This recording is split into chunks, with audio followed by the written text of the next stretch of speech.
안녕하세요. 책 읽어주는 꿀잠 DJ입니다. 오늘은 진주 귀고리 소녀를 가지고 왔는데요.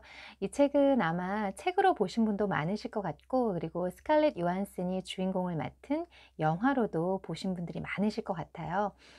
저는 사실 소설이 너무 좋았어서, 물론 영화를 보진 않았지만, 영화를 보고 소설에 대한 환상을 깨고 싶지 않아서 아직 보지는 않았어요. 그리고 이 책을 읽고 나서 보니까 스칼렛 요한슨을 뭐 제가 싫어하지도 좋아하지도 않지만 이 주인공인 그리트 역할에는 조금 미스캐스팅이 아닌가 하는 생각이 들더라고요.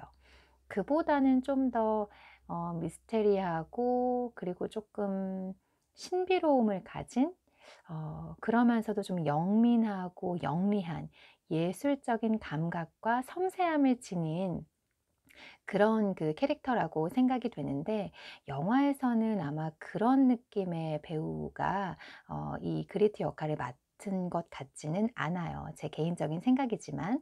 그래서 아직 영화는 보지 못했습니다. 이 책은 제가 정말 읽고 싶었던 책인데, 사실 그렇게 크게 기대를 하지는 않았어요. 이 그림은 뭐 다 아시다시피 네덜란드 화가 요하네스 베르메르가 그린 진주 귀고리 소녀이고요. 이 그림에 얽힌 그 뒷이야기를 트레이시 슈발리에라는 작가가 자기만의 상상력을 동원해서 쓴 픽션입니다. 근데 어느 정도는 그 실제 이야기를 기반으로 해서 실제 그 화가의 어떤 가정 환경이랄지 아니면 성격, 그다음에 작품 활동에 대해서 충분히 서치를 한 다음에 그런 그 사실을 기반으로 해서 쓴 그 내용이어서 그런지 한 가지 단점이 있다면요. 이 소설을 읽고 나서 이 그림을 보게 되면 이제 여러분도 그러실걸요? 저는 이게 단점이라면 단점인데, 이제 이 그림을 보면 베르메르가 그린 그림 같지가 않아요. 이 책에 나오는 주인님이 그린 것 같고, 주인님의 눈으로 연민과 사랑과 어떤 예술적인 서로 그 교감을 나누는 그리트를 바라보면서 그린 것만 같은 그 실제와 픽션이 섞여서 더 이상 이 그림이 베르메르의 그림같이 느껴지지가 않아요. 그게 좀 단점이라면 단점입니다. 어쨌든 그 정도로 흡입력이 있고, 정말 그 사실에 기반으로 한 부분들이 있어서 그런지 정말 생동감 있게 다가오는 글인 것 같습니다.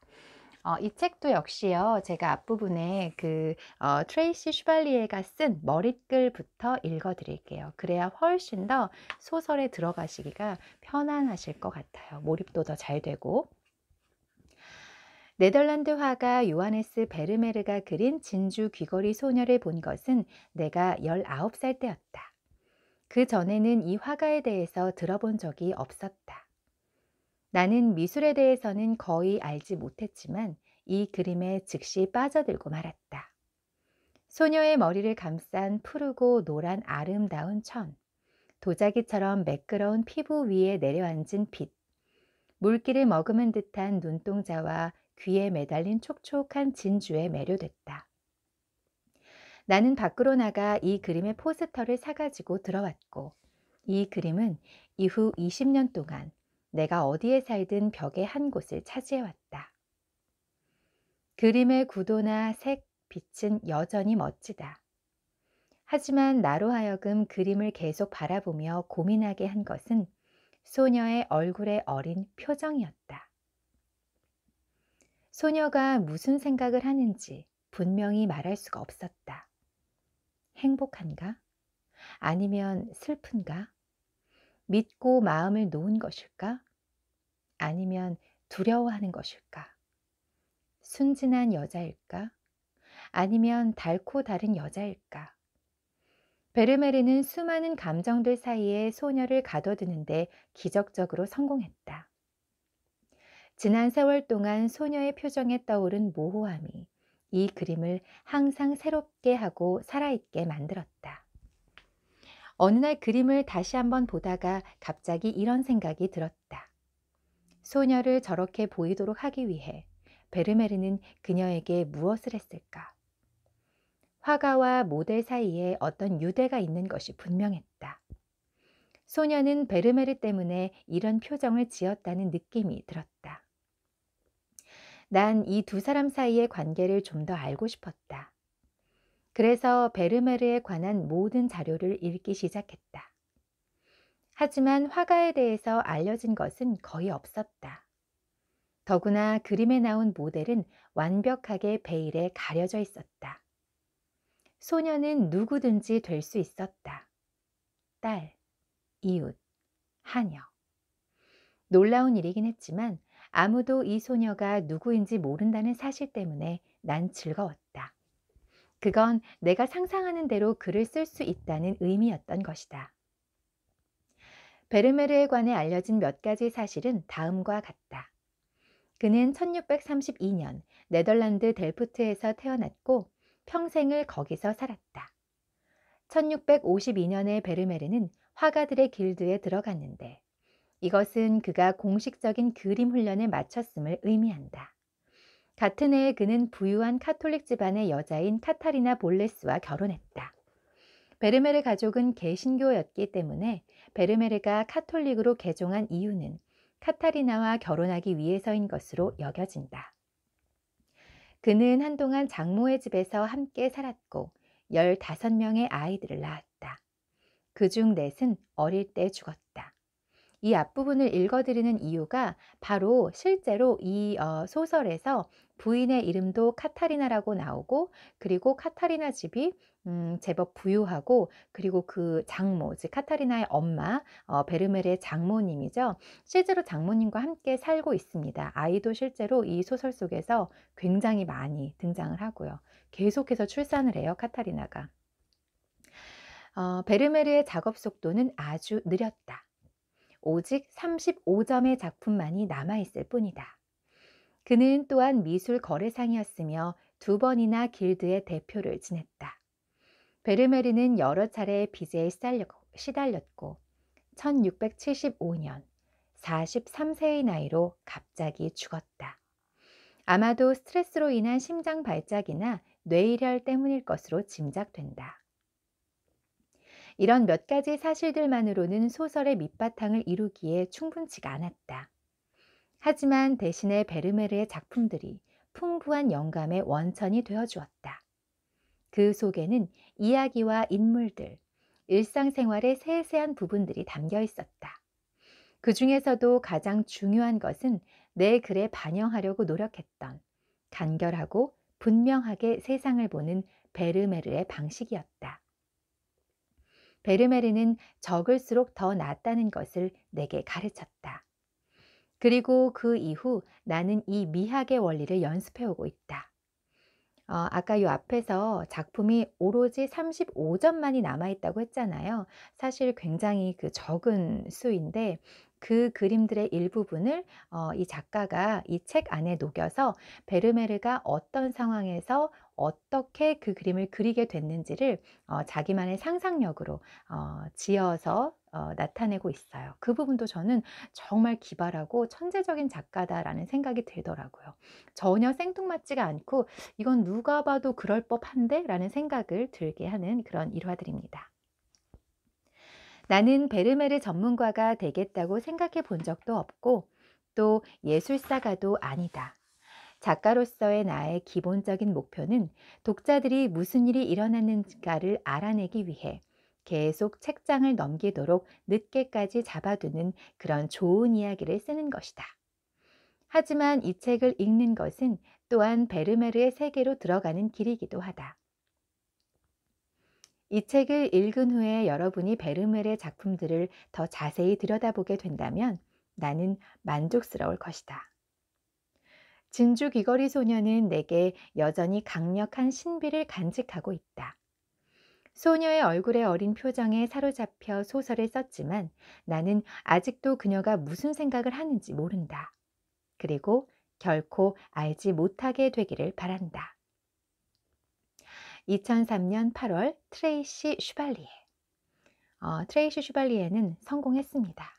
무슨 일이 일어났는가를 알아내기 위해서 계속 책장을 넘기도록 늦게까지 저를 잡아두셨습니다. 정말 이 책 저 단숨에 읽었어요. 여러분들도 재밌게 들어주세요. 엄마는 사람들이 집으로 찾아올 거라고 말하지 않았다. 내가 안절부절 못할까봐 그랬노라고 나중에 들려주었다. 엄마가 나에 대해 잘 알고 있다고 생각했기 때문에 그 얘기를 듣고 나는 좀 놀랐다. 처음 보는 사람들은 내가 차분한 아이라고 생각할 것이다. 나는 어릴 때도 잘 울지 않았다. 엄마만이 원래 커다란 내 두 눈이 더욱 커지고 턱이 뻣뻣하게 긴장하는 것을 눈치채곤 했다.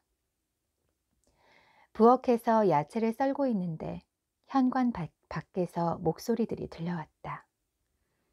윤기 흐르는 노새처럼 밝은 여자의 목소리와 내 앞에 놓인 나무 식탁처럼 어둡고 낮은 남자의 목소리. 우리 동네 같은 데서는 좀처럼 들을 수 없는 그런 부류의 목소리였다.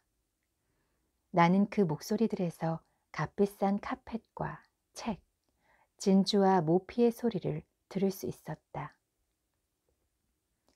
아침 일찍 현관 계단을 열심히 닦아놓은 것이 꽤나 다행스러웠다.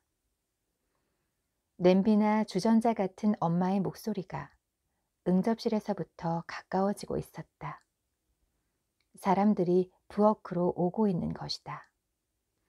나는 썰고 있던 부추를 한켠으로 밀어놓고 식탁 위에 칼을 놓았다. 앞치마에 두 손을 닦으면서 부드럽게 보이도록 입술을 지그시 눌렀다. 두 눈에 조심하라는 경고의 빛을 담고서 엄마가 부엌 문간의 모습을 드러냈다. 엄마 뒤에 여자는 몹시 커서 부엌에 들어올 때 머리를 움츠려야만 했다. 심지어 뒤따라 들어오던 남자보다도 더 컸다. 아버지와 남동생까지 우리 가족은 모두 키가 작았다.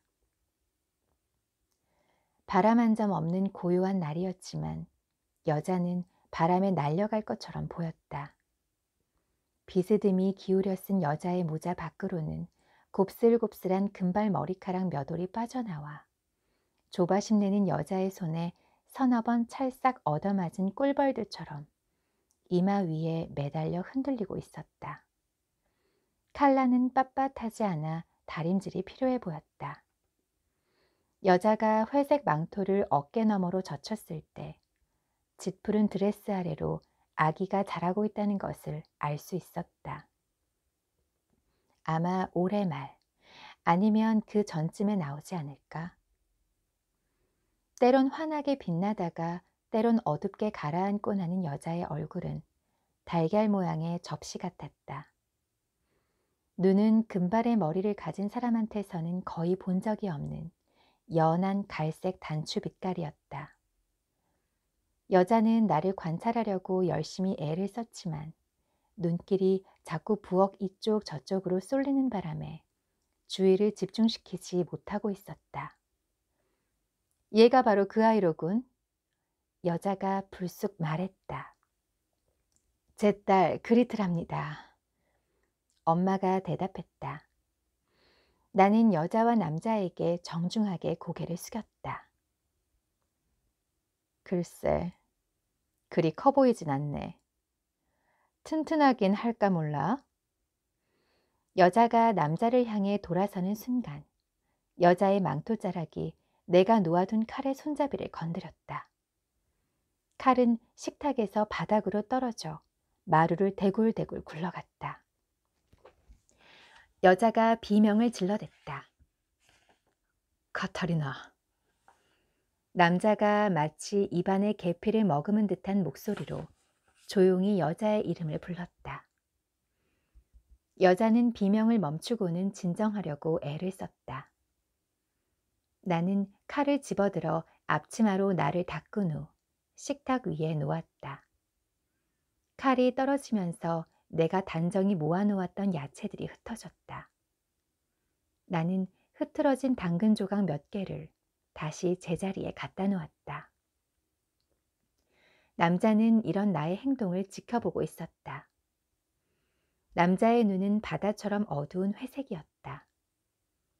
촛불처럼 깜빡거리는 자기 부인과는 달리 길고 각진 얼굴에 안정된 표정이었다. 턱수염이나 콧수염을 기르지 않았는데 그게 깔끔한 느낌을 주어 마음에 들었다. 남자는 정교한 레이스 컬러의 하얀 셔츠를 입고 어깨에는 검은 망토를 걸쳤다. 비에 씻긴 것 같은 붉은 벽돌색 머리카락을 모자가 누르고 있었다. 여기서 뭘 하고 있었지, 그레트? 남자가 물었다. 나는 질문에 당황했지만 그런 티를 드러내지는 않았다. 야채를 썰고 있었습니다. 스프를 만들려고요. 나는 언제나 야채들을 여러 조각으로 나눈 둥근 파이 모양으로 만들어 놓곤 했는데 조각들마다 각기 다른 야채로 채워 넣었다. 지금 식탁에는 5개의 조각으로 이루어진 둥근 야채판이 만들어져 있었다. 붉은 양배추, 양파, 부추, 당근, 그리고 순무. 나는 칼날을 이용해 야채 조각들의 경계를 분명히 하고 원 중앙에는 둥글게 썬 당근 조각들을 올려두었다. 남자는 손가락으로 식탁을 두드렸다. 수프에 들어갈 순서대로 야채를 늘어놓은 건가? 원을 이루고 있는 야채들을 유심히 살피며 남자가 물었다. 아닙니다. 나는 잠시 망설였다. 내가 왜 그렇게 야채들을 늘어놓았는지 그 이유를 설명할 수가 없었다. 그저 그래야 한다고 느낀 대로 했을 뿐이지만 솔직히 말하기엔 너무 겁이 났다. 흰색 야채들은 따로 떼어 놓았군. 순무와 양파를 가리키며 남자가 말했다. 그리고 주홍색과 자주색. 이 둘은 나란히 있지 않군. 그건 왜 그렇지? 남자는 붉은 양배추 한 조각과 당근 한 조각을 집어들고 주사위인 양 손 안에 넣고 흔들었다. 엄마를 쳐다보자 엄마는 살며시 고개를 끄덕였다. 그 색깔들은 나란히 있으면 서로 싸우니까요. 그런 대답을 들으리라고는 예상하지 못했다는 듯 남자의 눈썹이 활처럼 휘었다. 그럼 스프를 만들기 전에 야채를 이런 모양으로 만드느라 시간이 많이 들겠구나. 아, 아닙니다. 혼란스러웠다. 남자가 나를 게으르다고 생각할까 봐 겁이 났다. 눈끝으로 누군가 움직이는 것이 보였다. 문설주 근처에서 안을 들여다보고 있던 여동생 아그네스가 내 대답에 머리를 흔들고 있었다. 난 좀처럼 거짓말을 하지 않는데. 나는 시선을 떨구고 말았다. 남자가 고개를 살짝 돌리자 아그네스는 모습을 감췄다. 남자는 손에 쥐고 있던 당근과 양배추 조각들을 각각의 조각 안에 떨어뜨렸고 붉은 양배추 일부가 양파 조각에 섞여들었다. 나는 손을 뻗어 양배추 조각을 제자리에 놓고 싶었지만 그냥 가만히 있었다. 하지만 남자는 내가 양배추를 옮기고 싶어 한다는 걸 아는 눈치였다. 그는 나를 시험하고 있었던 것이다. 자, 이걸로 쓸데없는 이야기는 충분해요. 여자가 선언하듯 말했다. 남자가 내게 보이는 관심 때문에 화가 난 모양이었지만 정작 여자가 얼굴을 찌푸리고 쳐다본 대상은 바로 나였다. 그럼 내일? 휙 하고 방을 나가기 전 여자는 뒤에 서 있는 엄마와 남자를 쳐다보며 말했다. 남자는 수프에 들어갈 야채들을 한 번 더 흘긋 훑어보더니 내게 고개를 끄덕여 보인 후 여자를 따라 나갔다. 엄마가 돌아왔을 때 둥근 야채판 옆에 앉아있던 나는 엄마가 먼저 말을 꺼내길 기다렸다. 여름인데다 부엌 안은 더웠지만 엄마는 마치 겨울 한기를 느끼듯 어깨를 움츠렸다. 그분들의 한여로 내일부터 일하게 될 거다.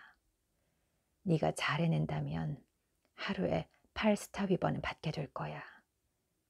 그리고 그분들과 함께 살아야 한다. 나는 입술을 꼭 다물었다. 날 그렇게 보지 마라, 그레트. 네 아버지가 직업을 잃었으니 어쩔 수가 없다. 집은 어디예요? 아우더랑 언데이크가 몰런포드가와 교차하는 곳이다. 그럼 파페누크? 구교도들이 사는 곳을 다소 경멸적으로 부르는 말이라고 써 있네요. 그분들 카톨릭이에요? 일요일마다 집에 올 수 있어. 그분들도 그러라고 했거든. 엄마는 손을 오므려 순물을 한 줌 집어 양배추, 양파와 함께 불 위에서 끓고 있던 솥에 집어넣었다. 내가 그토록 정성 들여 만들어 놓았던 둥근 파이 조각들이 한순간에 망가져 버렸다. 아버지를 보려고 다락방으로 올라갔다. 아버지는 햇볕이 드는 다락방 창가 쪽에 앉아 있었는데 햇살이 아버지의 얼굴을 어루만지고 있었다. 그나마 아버지가 느낄 수 있는 유일한 빛이었다. 아버지는 타일 도장공이었다. 하얀 타일 위에 큐피드라든가 꽃, 물고기, 아이들, 선박, 군인, 하녀들, 때로는 동물의 모습을 그려넣고 그 위에 유학을 발라 구워서 내다 팔았던 아버지의 손가락에는 여전히 푸르스름한 얼룩이 남아 있었다. 어느 날 가마가 폭발했고 그 사건은 아버지의 눈과 직업을 한꺼번에 앗아갔다. 그래도 아버지는 운이 좋은 편이었다. 그때 함께 있던 다른 두 사람은 목숨을 잃었으니까. 나는 곁에 앉아 아버지의 손을 쥐었다. 들었다. 내가 입을 열기 전에 아버지는 말했다. 나도 다 들었어. 아버지의 귀는 잃어버린 두 눈을 대신해 훨씬 더 예민해져 있었다. 무슨 말을 하더라도 아버지를 원망하는 것처럼 들릴까 싶어 어떤 말도 꺼낼 수가 없었다. 미안하구나, 그레트. 내게 좀 더 잘해줬어야 했는데. 사고 후 의사가 꿰매버린 아버지의 동공이 있었던 자리는 슬퍼 보였다. 하지만 그분은 훌륭하고 공명정대한 신사란다. 너한테 잘해주실 거야. 아버지는 함께 왔던 여자에 대해서는 아무런 말도 하지 않았다. 어떻게 그렇게 잘하세요, 아버지? 그분을 알고 계세요? 넌 그분이 누구인지 모른다는 거냐? 예. 몇 년 전 시청에서 보았던 그림을 기억하니? 반 라위번 씨가 그 그림을 사들인 후 전시했지. 로테르담 수문과 스이담 수문 쪽으로 바라본 델프트의 풍경 말이다. 하늘이 그림의 엄청 많은 부분을 차지하고 몇몇 건물들 위로는 햇빛이 쏟아져 내리고 있었지. 물감에 모래를 섞어 벽돌과 지붕이 거칠어 보이게 처리했죠. 그리고 강물에는 긴 그림자들이 드리워져 있고 그림 아래쪽 물가엔 사람들이 조그맣게 그려져 있었고요. 그래, 바로 그 그림이야. 여전히 눈이 그 자리에 있어서 그림을 다시 보고 있는 것처럼 움푹 팬 아버지의 눈자위가 커졌다. 그 그림은 똑똑히 기억하고 있었다. 그 위치에 가 서 있었던 적도 많았지만 이 화가가 그린 식으로 델프트를 바라본 적은 한 번도 없다고 생각했던 것까지 기억에 남아 있었다. 그 화가가 반 라위번 씨예요?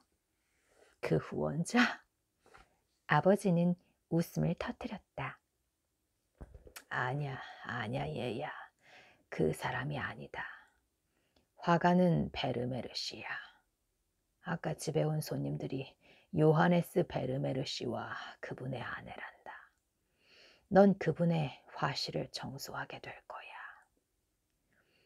몇 가지 소지품들과 함께 엄마가 챙겨준 여벌의 모자와 칼라, 앞치마를 가져가기로 했다. 매일 하나를 빨더라도 여벌이 있으니 항상 깨끗해 보일 것이다. 엄마는 거북 껍질로 만들어진 가리비 모양의 장식용 빗을 내게 주었는데 이 빗은 원래 할머니의 것이었다. 하녀가 머리에 꽂고 다니기에는 너무 고급스러워 보이는 빗이었다. 그리고 그 집의 카톨릭 분위기를 벗어나고 싶을 때 읽을 수 있게 기도서 한 권도 챙겨주었다. 짐을 꾸리면서 엄마는 내가 베르메르가에서 일하게 된 연유를 설명해 주었다. 너도 네 주인이 세인트 루크 길드의 대표라는 걸 알고 있도록 해라. 작년에 네 아버지가 사고를 당했을 때도 그분이 대표였단다. 나는 고개를 끄덕였지만 좀 채 충격이 가시지 않았다. 내가 그런 예술가를 위해 일하게 되다니. 길드는 할 수 있는 한 최선을 다해서 자기네 조합원들을 돌본단다.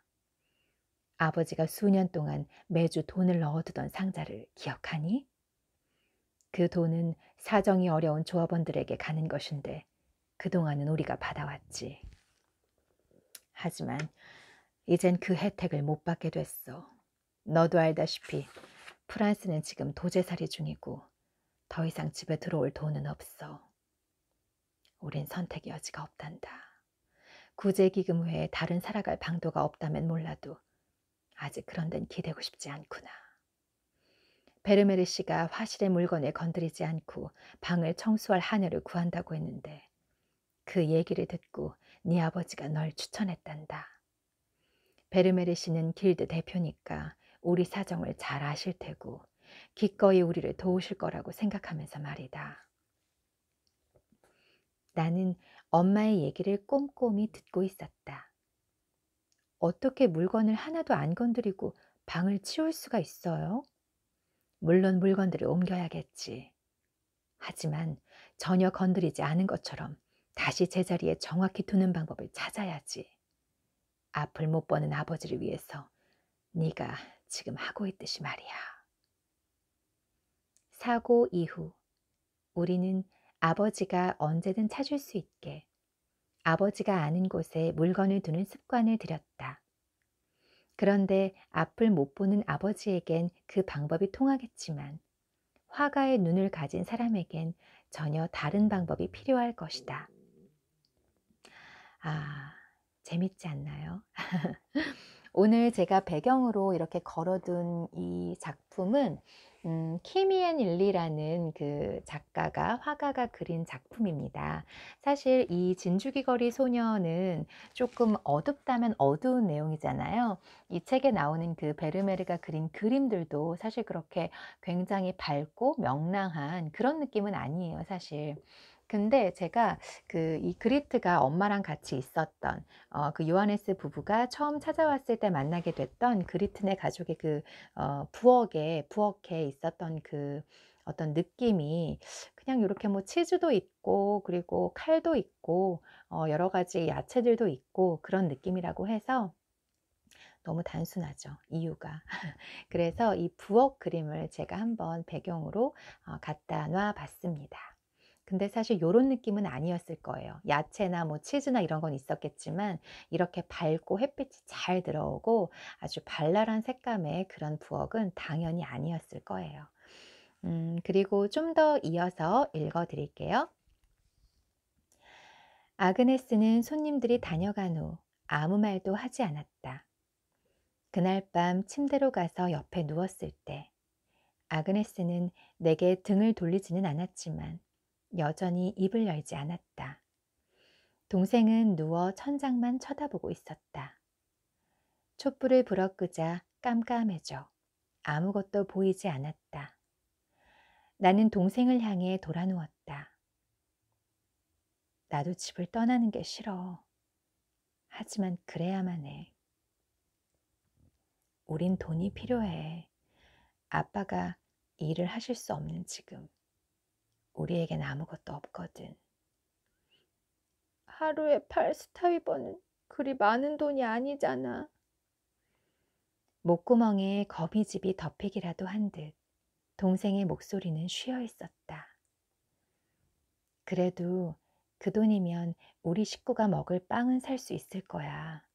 약간의 치즈도. 그렇게 작은 게 아니야.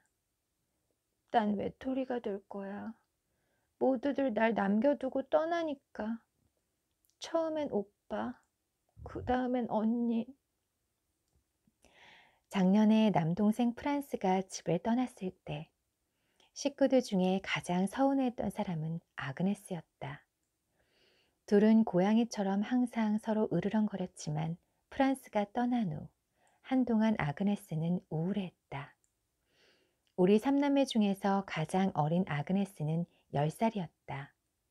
그리고 자기 곁에 프란스와 내가 없던 적이 없었다. 엄마와 아빠가 여기 계시잖아.